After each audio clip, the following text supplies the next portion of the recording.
Hi friends, అందరూ బాగున్నారని నేనైతే చాలా బాగున్నాను. ఫ్రెండ్స్, ఈరోజు అయితే మీ అందరితో పాటు మరొక మినీ బ్లాగ్ అయితే షేర్ చేయబోతున్నానండి. ఇది వచ్చేసరికి మా పాప బర్త్డేకి అయితే ఈ డ్రెస్ అయితే తెచ్చానండి. నిజంగానే సూపర్గా ఉంది.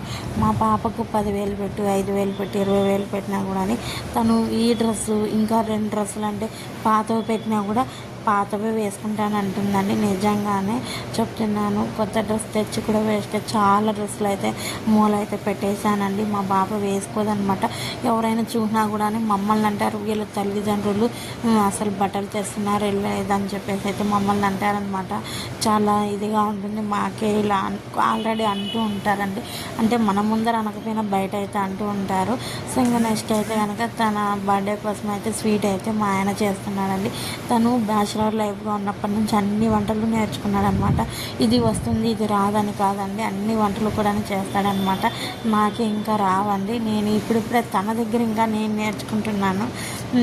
నాకైతే కనుక వంటలు అంత ఎక్స్పర్ట్ అయితే కాదండి. వంటలు ఏదో అలా చేస్తాను అనమాట. ఈ మధ్యనే నేనైతే నేర్చుకుంటూ ఉన్నాను. ఇక్కడ చూసారు, కేక్ కటింగ్ చేద్దామంటే మా పాప అయితే డ్రెస్ అస్సలు వేసుకోలేదనమాట. చాలా ఏడ్చింది.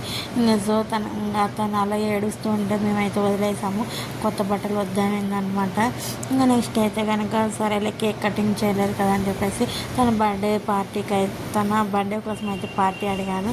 ఇలా చిన్నగా అయితే కనుక ఒక రెస్టారెంట్కి వెళ్ళి ఒక బిర్యానీ అయితే తినేసి మంచిగా ఒక చికెన్ రోల్ అనమాట. అదైతే కనుక స్టార్టింగ్ రోల్ అయితే ఒకటి ఆర్డర్ పెట్టాడు. తర్వాత బిర్యానీ అయితే వచ్చిందండి.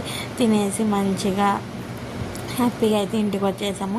ఒకటే బాధ అయితే మిగిలిందండి. అదేంటంటే కనుక మా పాప కొంచెం కేక్ కట్ చేసి మంచిగా డ్రెస్ వేసుకొని కొన్ని ఫొటోస్ స్టిల్స్ ఇచ్చింటే నాకు ఇంకా హ్యాపీగా అనిపించేది. కానీ తనైతే కనుక ఆ విధంగా ఏడవడం వల్ల అయితే కనుక చేయలేకపోయామన్నమాట. చాలా బాధ అనిపిస్తుంది. సో ఇంకేం చేద్దామండి. ఇది అనమాట మినీ బ్లాగ్ ఎలా ఉంది, నచ్చి కనుక లైక్ చేయండి, షేర్ చేయండి, అలాగే సబ్స్క్రైబ్ చేసుకొని మాత్రం మర్చిపోకండి ఫ్రెండ్స్. ఉంటాను, బాయ్. మళ్ళీ